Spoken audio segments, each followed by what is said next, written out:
Hey, everybody, how's it going? This is Seth Williams and Jaren Barnes, and you're listening to the REtipster podcast. So, in this episode, we're talking with Kevin Rockwood. Kevin has been a member of the REtipster community for about a year now, and he came through our coaching program working with Jaren. And he's been able to make some pretty good headway in his real estate business to date. And Kevin is also a software developer who is one of the driving forces behind a website called Pebble, which you can find through reiconversion.com.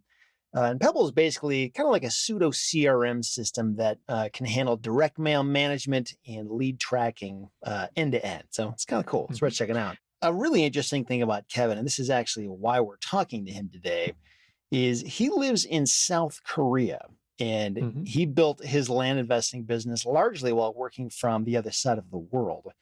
And granted, Kevin is a U.S. citizen, so that gives him some advantages over others who are working overseas who don't have their U.S. citizenship. But even so, in this conversation, we wanted to talk with Kevin just to figure out, like, how has he managed to do all this working from such a long distance? Like, what about this is really difficult? What about this actually isn't that hard? Just kind of peel back the onion a little bit and figure out how he's been able to make it work. Because it's a fairly common thing that I'll hear from folks outside the U.S. who are wondering if there's a place for them in the land business, even though they don't live here. And I think the answer is absolutely, but there's some important things to be aware of, like some of the challenges they'll have to deal with and, how to just navigate through some of those issues, which isn't always obvious to somebody who has never done this before.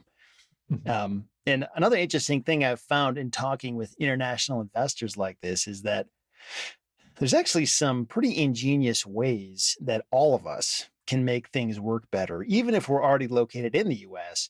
The difference is a lot of international investors are kind of forced to find more efficient, effective ways of doing things, which in a way kind of makes them a little bit more agile than those of us who have the luxury of working closer to where we live. So anyway, with all that out of the way, Kevin, welcome to the show. How are you doing? Thanks, Seth. I'm doing great. It's a beautiful morning here in Seoul. Yeah, very cool. Yeah. So maybe in like, I don't know, 30 to 60 seconds, can you give us your backstory in real estate? How did you get into the land flipping business model? And what does your business look like today? Sure. Yeah. So my wife and I moved here about 5 years ago from the U.S. And I guess about a year and a half ago is when I learned about the land flipping business just on a podcast, and I had been really interested in getting into the real estate game in some capacity, and I had been looking at doing rentals internationally and doing a few other things, but I was sort of I didn't know how easy that was going to be from South Korea until I found this land flipping model, and I was like, wait a second, this is that nothing about this requires me to be in the U.S. So this sounds like the perfect thing I could do from over here. And yeah, that's basically how I started. I started my company, I guess a year. It was last August, so August of 2019, and it's been great. I've been doing everything from over here. I've not stepped foot inside the U.S. since starting the business, and I've out out earned myself as a software engineer. So that's pretty good, I Yeah. guess. And maybe just to preface this a little bit more, why are you in South Korea at all? Like, what led you to live in that part of the world? Yeah, so my wife and I were living in Cincinnati before we came here. She was finishing up grad school in Cincinnati, and she's from South Korea. So we sort of got to that point where she had finished up school, and we were thinking, what do we buy a house here in Cincinnati? Do we move back? I'm originally from Wisconsin. Do we move back to Wisconsin? And we just thought, now's a great time to just go to Korea. We can be with her side of the family. I can get to learn the language, and it's been great because we actually have had two kids since being here, and there's a lot of benefits of starting a family here. So yeah, Are your kids bilingual then? Yeah, it's pretty remarkable to watch a 2-year-old learn 2 languages simultaneously. Yeah, I bet. It's it's like mind blowing actually. Do they even He'll know when they're talking English versus Korean? This is the thing, like it boggles my mind how their little brains are able to handle this. But he will turn to my mother-in-law, ask her a question in Korean, and then turn to me and answer and like translate the answer to English as I don't know if he really knows what's going on, but it's like seems so natural to Yeah. him. Yeah. Yeah, we actually are sending our kids through the Spanish immersion program where we live in Oh, the that's school awesome. system, and I don't know, how much there is to this, but Mhm. apparently, in this public school system that we're in, Uh-huh. uh, it's a huge school system. There's like just thousands and thousands of kids, and Yep. last year, 8 of the 10 highest grade, what they call them, valedictorians, or 8 of the 10 Hmm. top kids, eight Yep. of them went through this Spanish immersion program. And so they're thinking Makes maybe like sense. it somehow opens up these neurological pathways where when you're kind of forced to learn another language at that age, I don't know, Yeah. maybe your brain Yeah. just becomes more flexible. I don't know. We'll see, but it's kind of interesting. Time will tell. Yeah. Yeah, it's gonna be really interesting in our house because we we my wife speaks 3 languages, so she speaks Wow. Kazakh, Russian, and English. And Wow. I worry sometimes that they're gonna get like stuck between Yeah. languages, and I don't know, but that gives me a lot of courage that your kids are doing so well between the two. Yeah. It's been interesting. So we'll Hey, see. so I wanted to ask you, Mhm. are you in South Korea all the time? You mentioned earlier that you haven't stepped foot inside the US since you started your land business. Do you ever Uh-huh. come back to the US at all? Yes, we were actually supposed to be there like in 4 days, but the pandemic sort of threw things off a little bit, so we had to push that trip back. Yeah, so I come back every year if I can, just to visit family. Um, So it's not related to your land business at all. It's just because you want to see family. yeah, exactly. Mhm. Very cool. And the great part, Seth mentioned this a little bit earlier, but the great part about building a business while you're outside of the country is you sort of are forced to um, put together those processes that let you do things entirely remotely. And it's just been great because I now have a business that is pretty much hands off from me needing to be physically located in the US. And now I can move wherever I want to. And so my wife and I are toying with ideas, if we want to move to other countries or do some other things. And we've got the flexibility to do that now. Mhm. That's awesome. Yeah. Yeah. And was there like, if you kind of think back to, August when you were getting started, was Mhm. there any part of you that thought, maybe this isn't going to work because I'm not there? Like maybe there are problems or were you pretty confident? Like, nope, like this is a non-issue. There's zero problems with me doing this from the other side of the world. Yeah, so there were definitely things that I was concerned about, mainly legal things. And so when I first got started, I knew I was going to set up some sort of LLC, and so I just reached out to a lawyer and basically had them set up my LLC, and I just asked them, what are going to be any legal ramifications of me being outside the country, and they said there was really no issue. Now I'm a U.S. citizen, so that makes it a lot easier Mhm. than if I wasn't. I know there are a lot of land investors who are not U.S. citizens who make it work, so the obstacles aren't insurmountable. But yeah, so they said there was nothing wrong with doing it over here, and I've sort of just basically I go until I hit a roadblock, and then I Google stuff until I figure out how to get around that. Um, yeah.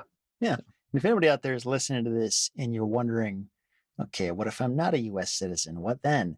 I mhm. actually did have a conversation with Alicia and Matt in episode 92 of the podcast, and they're from Australia, non US citizens they've also been able to figure out a lot of workarounds. So check that out if you have any interest in hearing about it from that end of things. So what do you do about a bank account if you're not a US citizen? Obviously it's easier for you, right? Because you have citizenship, but Yep. what do you do if you're not a citizen? How do you set up a bank account so you can actually get paid from closing? Yeah. So since I am a U.S. citizen, I'm not 100% sure about that, but I know some people can open up bank accounts as international investors. I know that the U.S. is pretty pro outside investment, so there are ways that you can open up international bank accounts. I'm sure there's a lot more paperwork, and you probably have to register with some sort of thing, but I'm sure it's not impossible. Just like here in Korea, it's pretty easy to open up a bank account as an international person, so long as you are following all the rules and regulations. Yeah, and that particular issue I know was a problem when I was talking with the Australian citizens, because a lot of banks will require that you got to be here in person to do this, or you can't open up an account. And especially now, that's a huge problem because it's hard to Yeah, get right. around. But there are actually services online, specific banks. I think Stripe Atlas is one. And again, I have them linked at retipster.com/92. But there's 3 banks in particular that can cost a little bit extra money, but you can do this remotely if you work with those. So if you're out there and you're wondering how to do this, go check those out. Man, you guys are getting me inspired. I need to just like up and leave Munster, Indiana and go live abroad. This is exciting stuff. Hey, Kevin, working remote, do you do business in all 50 states? Do you specialize in certain states? Like, where are you doing the land business? So I started in New Mexico and I've had a lot of success there. So that's primarily where I'm doing stuff. I've done a few deals in a few neighboring states, but primarily New Mexico has been working out. So that's just sort of where I've stayed.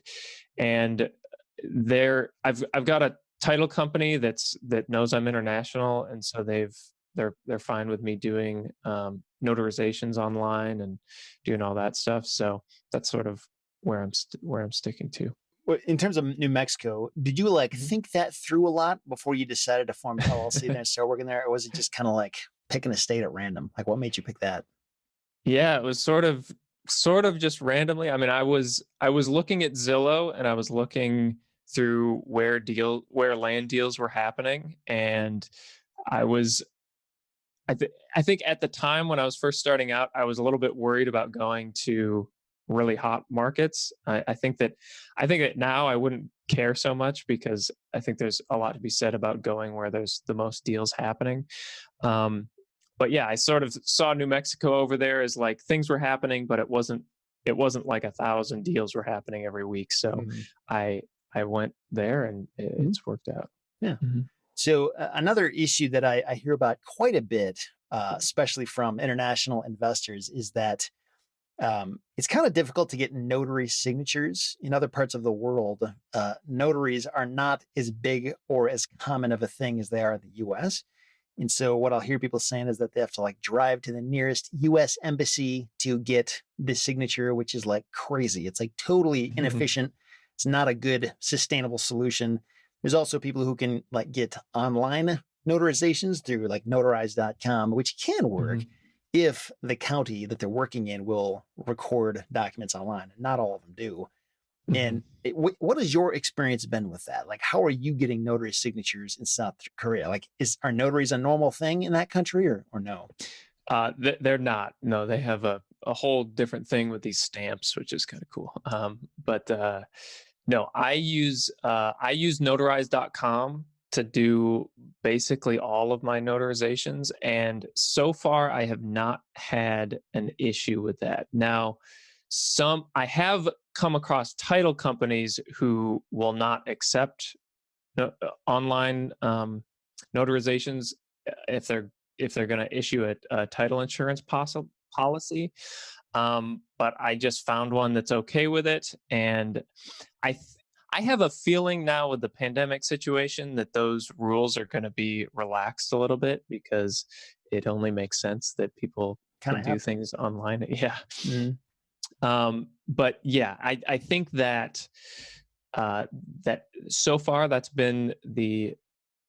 not been an issue for me. Now I'm in Seoul, and there's a U.S. embassy just like 5 miles away, so I could head up there and get a notarization done. I know I have to schedule it in advance, and sometimes there's a wait time there, but that's also a possibility. Hey, Kevin, in New Mexico and in other places that you've done business, do you need a witness signature on the notary because or on the warranty deed? Because I know in Florida you do, and that was my biggest hurdle with notarize.com is that Hmm. they want it in Florida. The notary themselves can actually be a witness. You need two Right. witnesses, but they would refuse to do it every single time. So, what's your workaround Right. there, or have you run into that issue at all? Yeah, New Mexico is not a witness state, so that's not been an issue for me. I don't think I think Arizona is also not a witness state. Um, but yeah, Florida is one. I think there's a couple others that also require that. And so I just avoid those states, and I just focus on the states that they've been working so far for me. I think notarize.com can do witnesses in certain situations, but that's something you'll have to check on. Was I understanding you right, Jaren, that you need a witness and a notary signature on a deed? Yeah, that's correct, Seth. It's actually required to have two witnesses on a deed in Florida, but the notary can be one of those witnesses. Mm. Man, that's weird. Because I know in Michigan, a witness signature is needed on the purchase agreement, but on the deed, the notary is the witness and the notary. So I just want to make sure I understood that right. I didn't realize you needed that. Yeah, it's really annoying. That's probably the most annoying thing about doing business in Florida, to be honest. Man. You wonder when this whole system is going to modernize. Yeah, because there's literally no point to having a witness signature if it's notarized, in my opinion. But Yeah. I don't make the rules.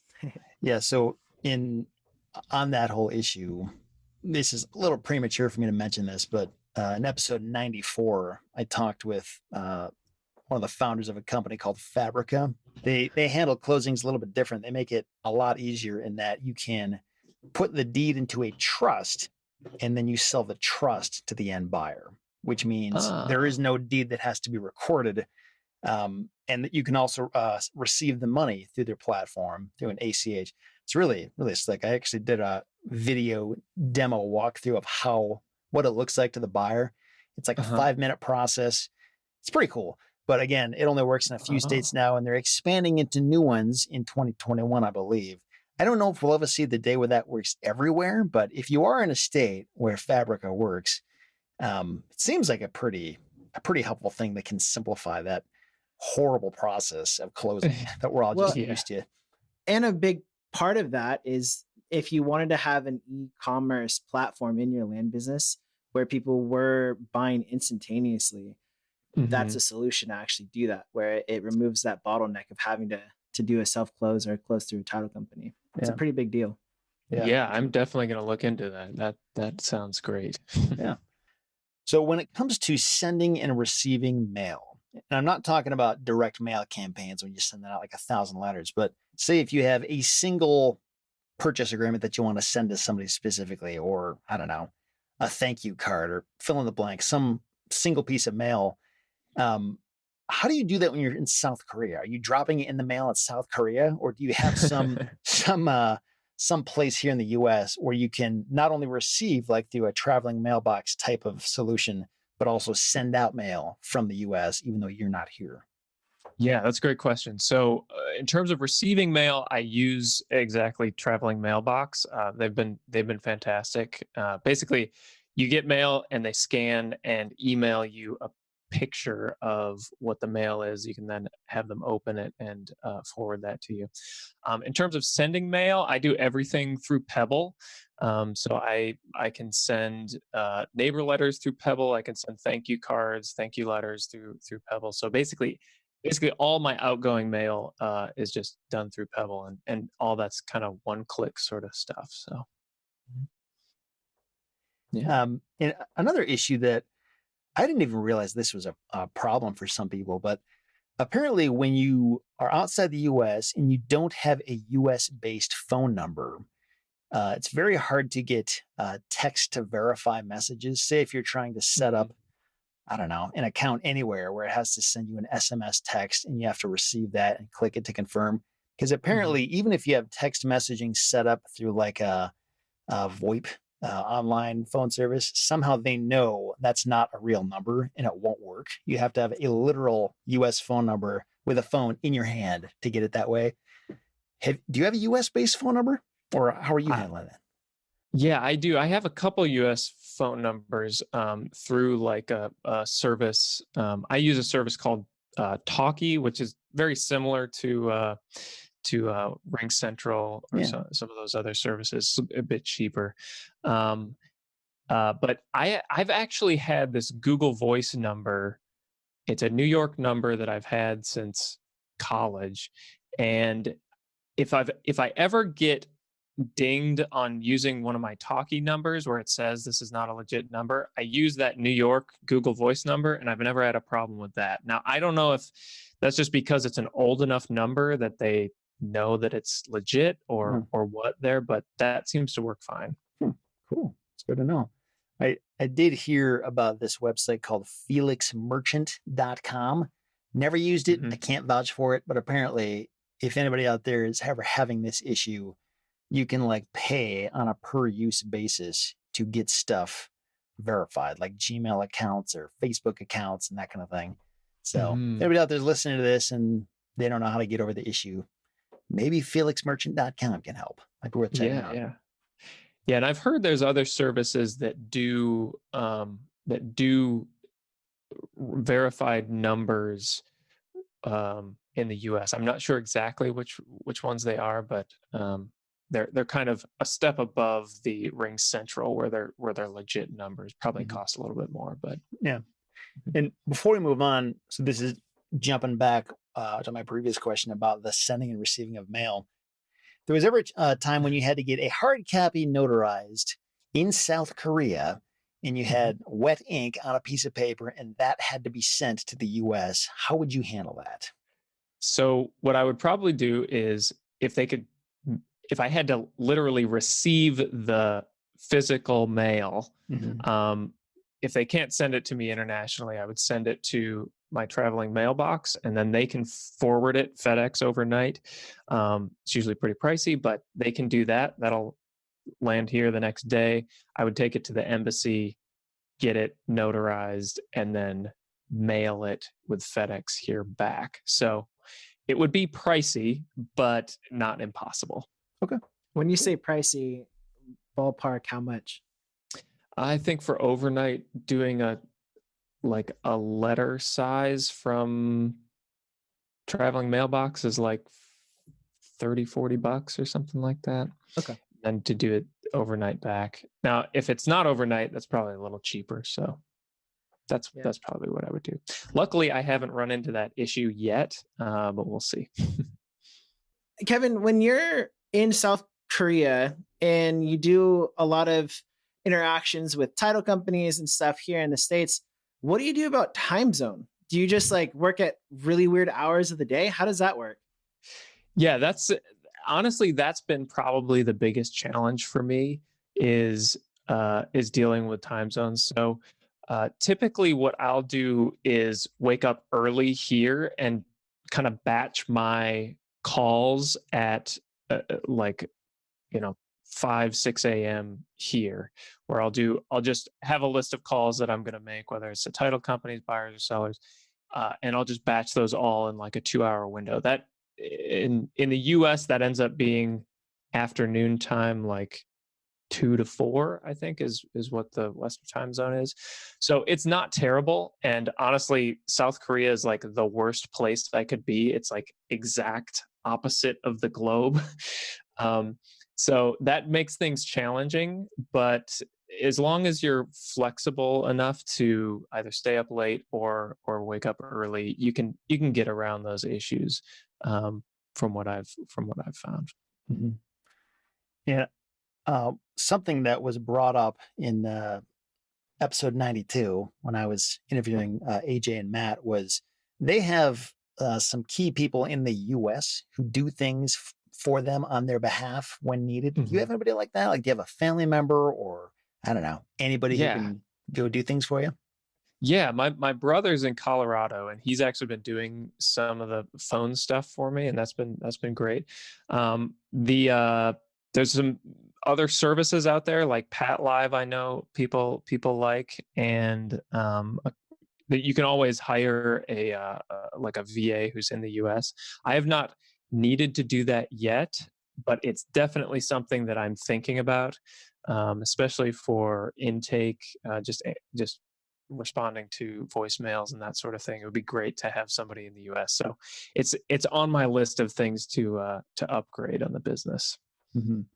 And as you look back at the things you learned to date, has anything jumped out to you as like surprisingly more difficult than you thought it would be, or other things that are like, that actually wasn't that bad. That was pretty easy. Like, any thoughts on that?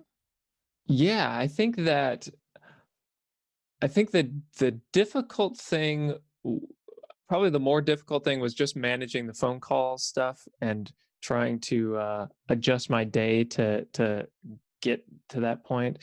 Let's see. All in all, it's been nothing's been terribly difficult. The other part of your question was about Things that have been easier than you thought, maybe. Oh yeah, or not as hard as you thought, maybe. Yeah, so some of the things that have been easier than I imagined was the notary thing. I mean, this notarize.com takes like 10 minutes, and that's been fantastic. I've also got Simplifile set up, and that's for the counties that Simplifile works with. That's also been, I mean, super easy. Like it's almost the first time it worked, and like it took my digitally notarized deed and it submitted to the county, and the county said it was fine. I was sort of like, really? That's it? Like, it just works like that? I don't have to. I thought for sure I'd get yelled at for something, but it just worked. So yeah, so that's been pretty good overall. Yeah, I guess one last thing I'll say is that we kind of live in an amazing time right now. Like, the fact that there are so many services out there online, you can really do just about anything online. And this has sort of proved to me that we are living at a point where you don't need to be physically anywhere to do so much of the day-to-day of a business. And I think doing this exercise of building this business outside of the country has taught me a ton of just about how to organize processes and all that stuff, because I think, like I said, now I can take this and I can go anywhere. And if I were in the US building a business, I would try to build it in the exact same way, where if you find anything you're doing requires you to be physically in the US, just try to think about how to maybe change that so that you're not tied to a physical spot. And then once you get everything in place, you can pick up and go anywhere. I know a lot of people have dreams of moving outside of the country, and I think the land business is a great opportunity to be able to do that. Yeah, that's great advice.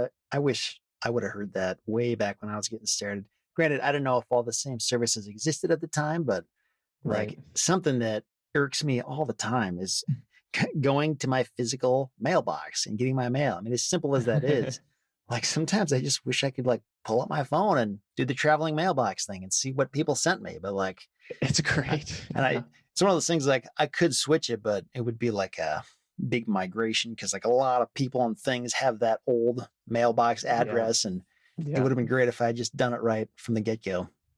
Mm-hmm. Mm-hmm. Well, talking about automation and systems and all of that, I want to talk a little bit about Pebble. So, like I said in Seth's intro, so far, Pebble is probably my preferred CRM system tailored specifically for land investing.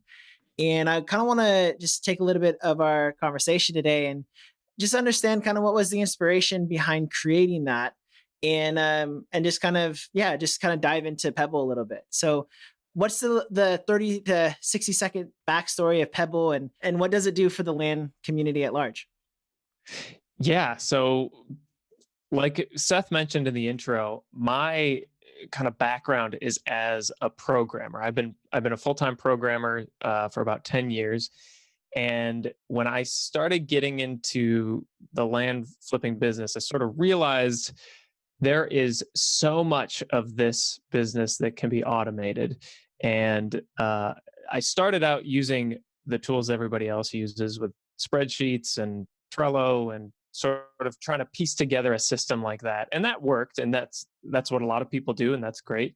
But I sort of realized, well, hey, I'm a programmer here. I can take this a step further. So I set out to build a system, a software system that runs my business end to end. So from sending mail to generating documents to mapping and generating images, all that stuff is the system that I built.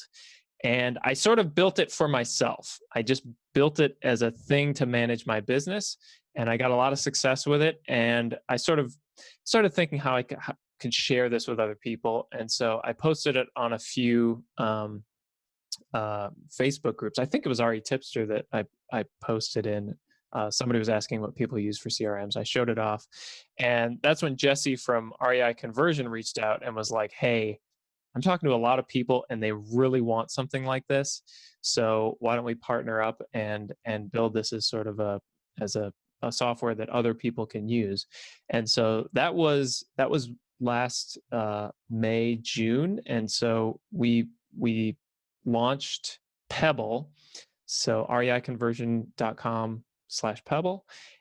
And we built this out. We launched in August, and it's been great. We've got tons of users who just rave about it, and we're constantly adding new things and building out new features, and we're trying to make this the system that kind of is tailored towards the land investing community, and handles everything front to back. Yeah, I really personally can vouch for it. I've seen a lot of different systems out there, and I actually hired a Podio developer to create a suite of Podio apps from like tailored made for my land business, and I switched to Pebble personally because I like it. There's still some things that I have to figure out and kind of tweak, towards the new system, but by and large, it's my preferred CRM system for land investing.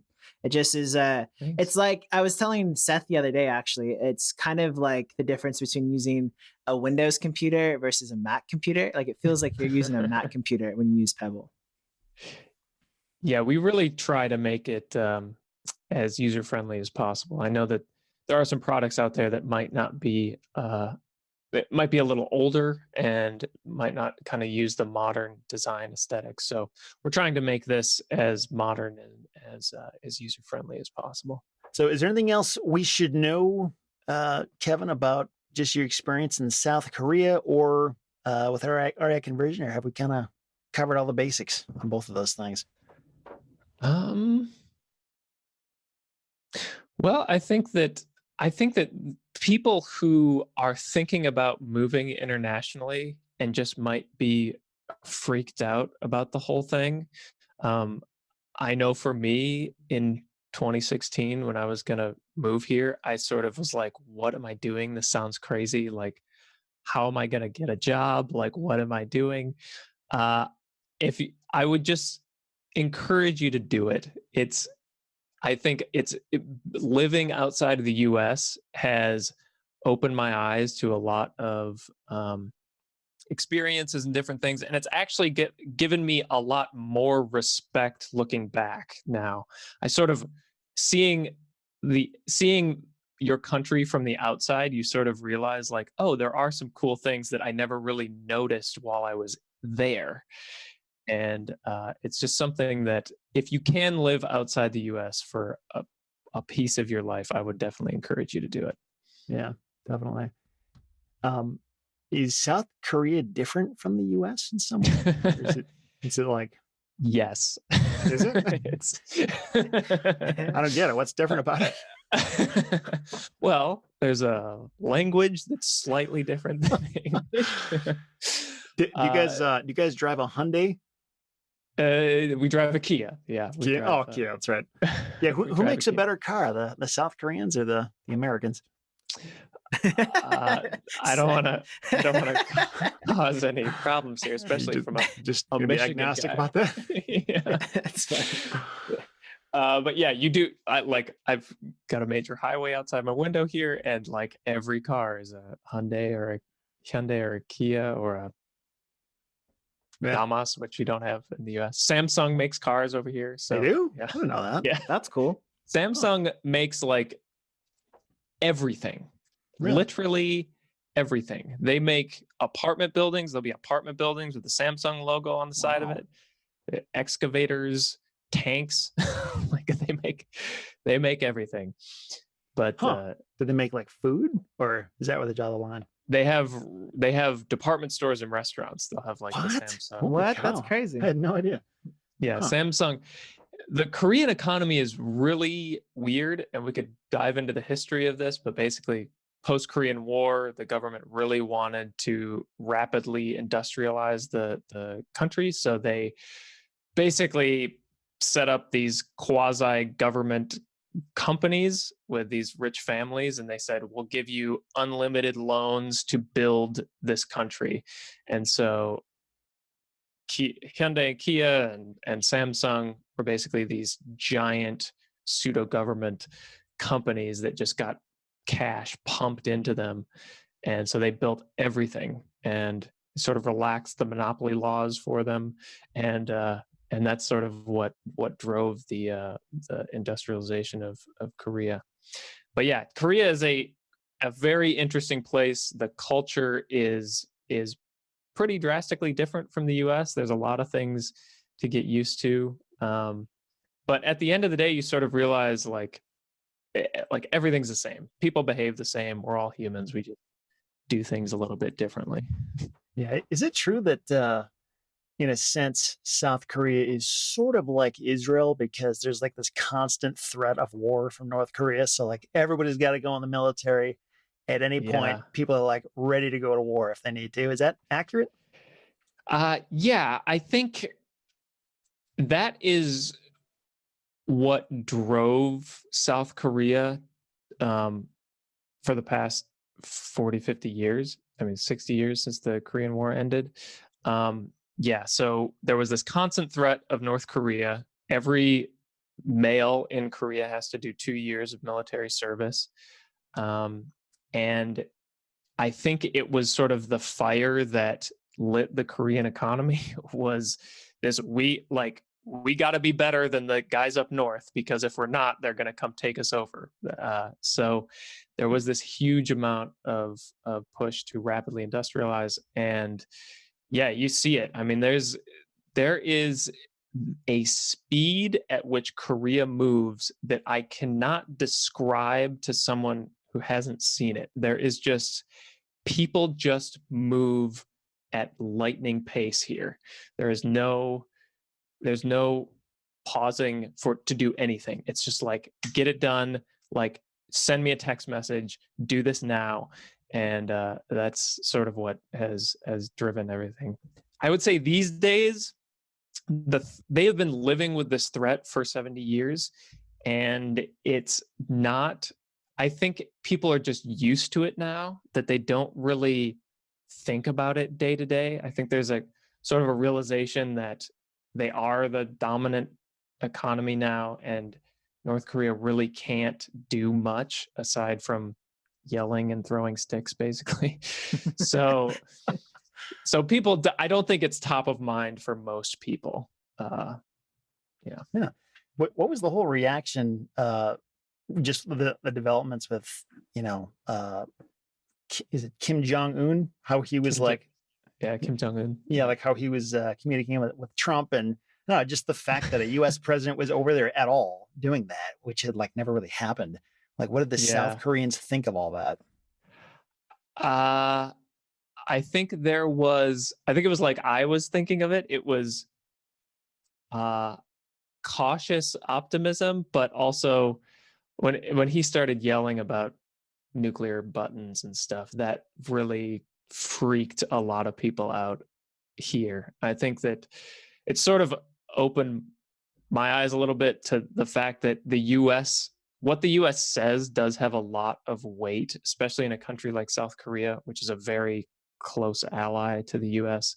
Like when people say stuff, it there's like that trigger thing, like please don't say that, Yeah. sort of thing. Yeah, it was an interesting time. Certainly, it was a little scary, that 2017 time frame where there was lots of rhetoric that did freak people out, and certainly freaked my family out. And we were sort of thinking, like, should we move down south a little bit for a little while? Mm-hmm. But I mean, unfortunately, things didn't pan out, I think, the way most people were hoping they would. But ultimately, the situation is what it is. Hopefully it changes in the future. I know that there are tons of people here that are waiting for that border to open, and it will be awesome if it does, but I'm not holding my breath. Fun fact about Kazakh culture: there, with all the stuff that was going on with communism in North Korea, there was a lot of people that that like fled to Kazakhstan, and they couldn't get they didn't have an abundance of Napa cabbage available. So Yeah. what they did is got to make your kimchi. Yeah, so what they did to make kimchi is they used carrots. And so in a lot of Central Asian cultures, and I don't know, I think some parts of Russia, I'm not sure about Russia, but I know in like Uzbekistan and Kazakhstan, a lot of the Central Asian countries, carrot kimchi is a staple, and it's a staple in my house as well. Yeah, it's funny because they have carrot kimchi here now, so I wonder if that sort of like made an end round back to South Korea. Yeah, I don't know. It'd be interesting. Maybe we should write a book about it. It'd be a book that no one will ever buy but me. Yeah. Yeah. A history of kimchi. REtipster will not be publishing that. I don't think our core it's gonna be a bestseller, man. Bestseller. Yeah, South Korea is a very interesting place. If anybody wants to visit here, let me know. I would be happy to show you around Seoul. Yeah. It's a great country. Yeah. Yeah. I've got a friend he's actually South Korean, but he moved to the US.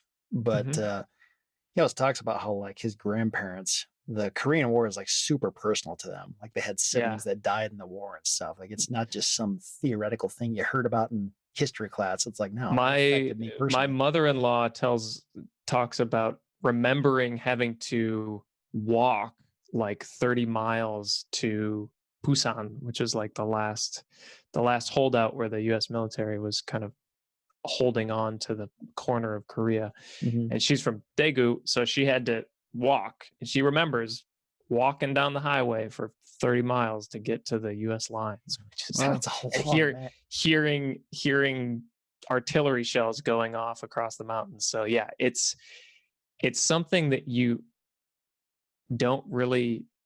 we can't really fathom what something like that would be like, but for here, it is very real. And especially the older generation. I have had multiple old people just randomly talk to me on the street and be like, "You're American?" And they're like, "Thank you for saving us, because that was awesome."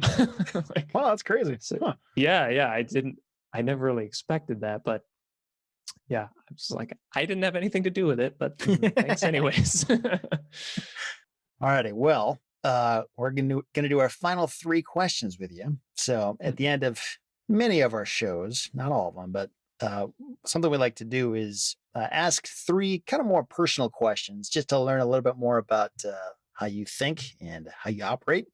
So first question here is, what is your biggest fear? My biggest fear, man. Since having kids, I think, Jaren, you've talked about this as like a fear of premature death. I don't know what it was, but I never thought about that before having kids. And there would just be times where I would really be like, what would happen if something, what would my family do if something terrible happened to me?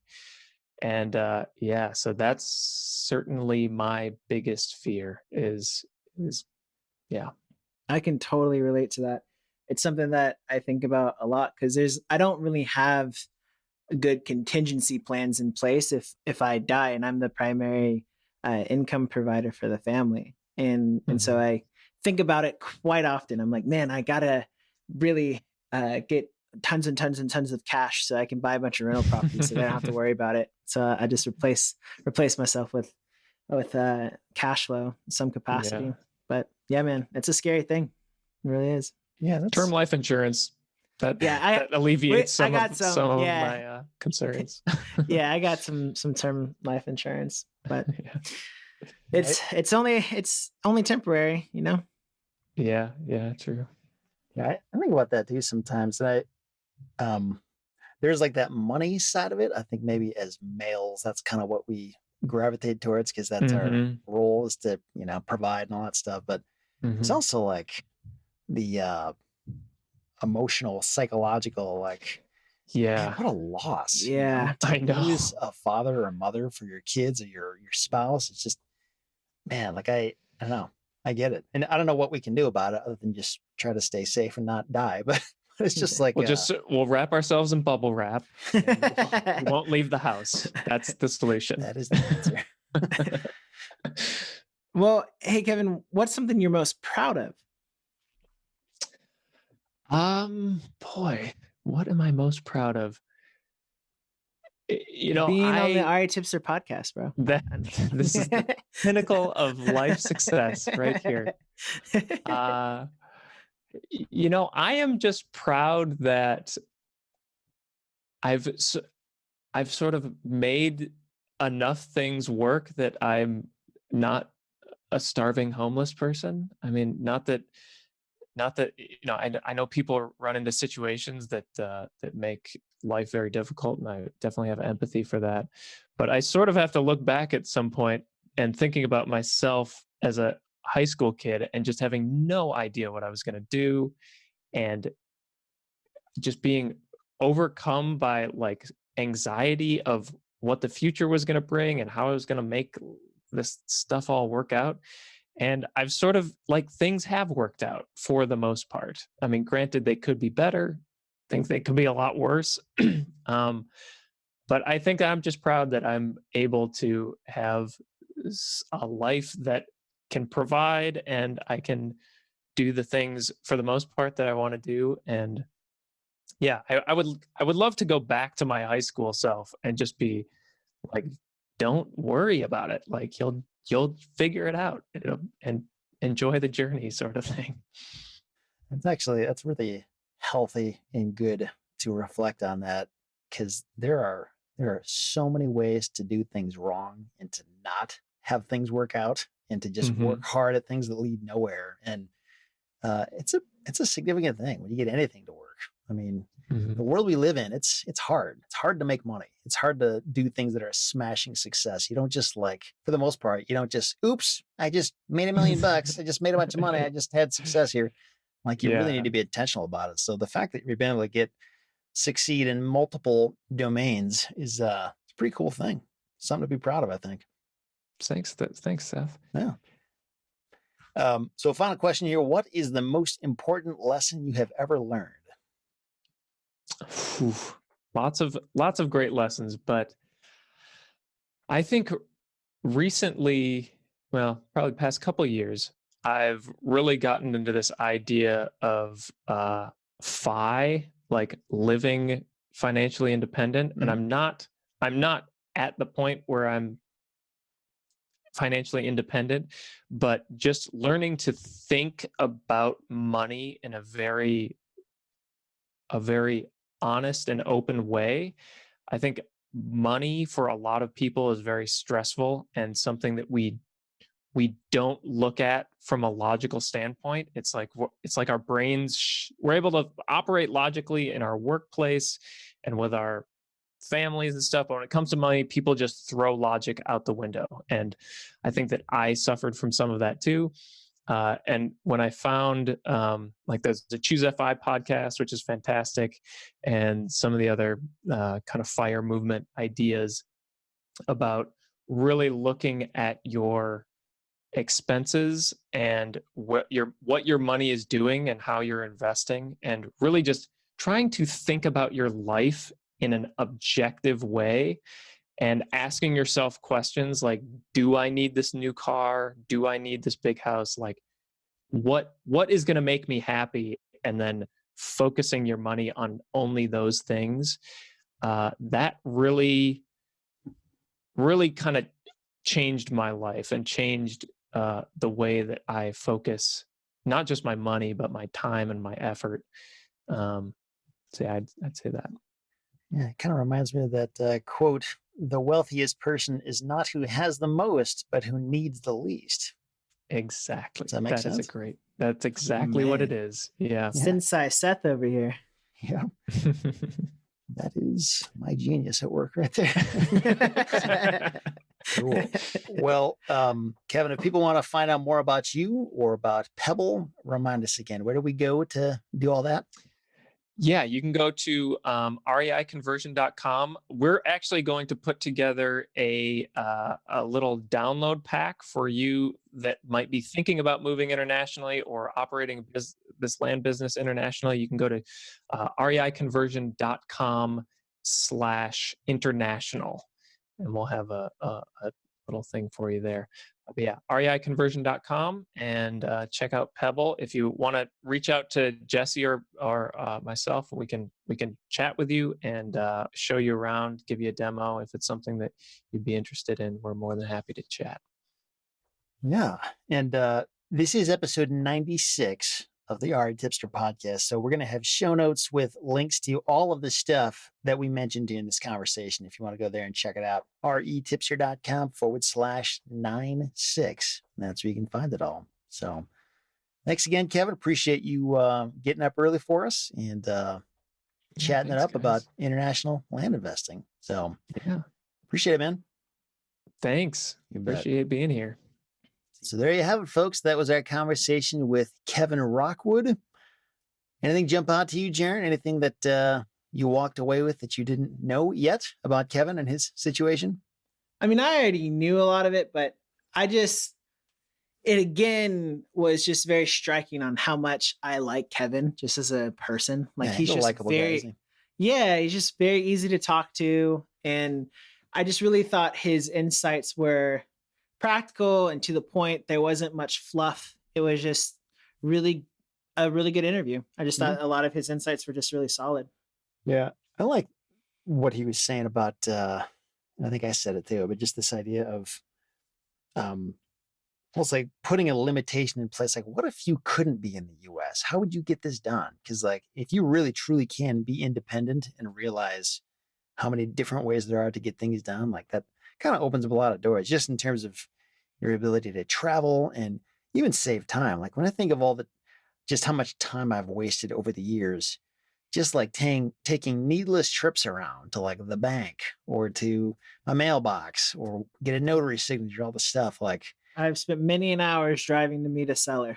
Yeah. It's not a fun day. I guess like if you just want to get out of the house or something and you want to do that, I guess that's fine. But just realizing like it doesn't have to be that way. There's much more efficient ways it can be done these days. So yeah. So thanks again, Kevin, for coming on the show. And so our little outro question for this episode is, if we could live in any other country outside of the US, where would we go? Man, I've been thinking since we decided on this question. I think it would have to be either an Asian country of some sort that has really good food or somewhere tropical. And maybe you could do like a combination of the two. Like maybe, I don't know, like Thailand or something.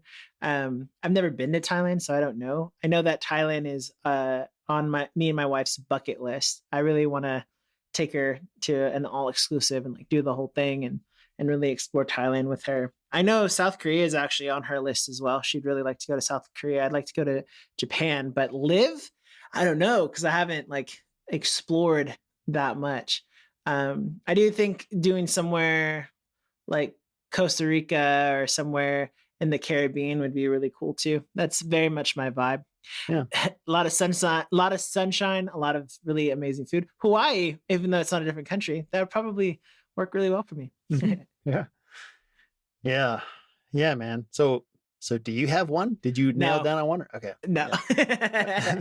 That was kind of an evasive answer. Yep, it totally was a political answer. Usually I do that. I just kind of like don't actually answer the question and just vomit a bunch of thoughts out. Yeah, for me, it would probably be the Spanish-speaking country, probably with a tropical climate, which is not hard to find. Many Spanish-speaking countries are like that.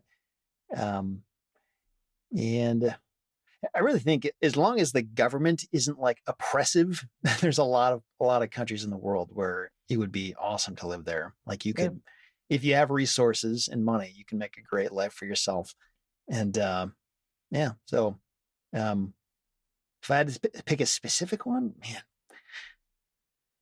I think there are some coastal places in Mexico that I think would be pretty nice, as long as I could steer clear of any drug cartel people. Yeah, I was actually thinking about Mexico too, because I have people that are friends that are from like a coastal part of Mexico, and they say it's like paradise. Yeah, showed me pictures and stuff. I'm like, man, looks like Belize. yeah.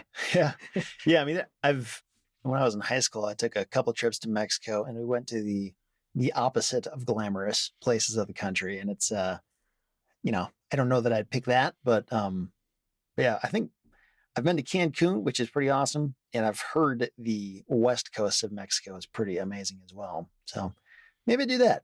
That'll be my answer for now. Sounds good. Yeah.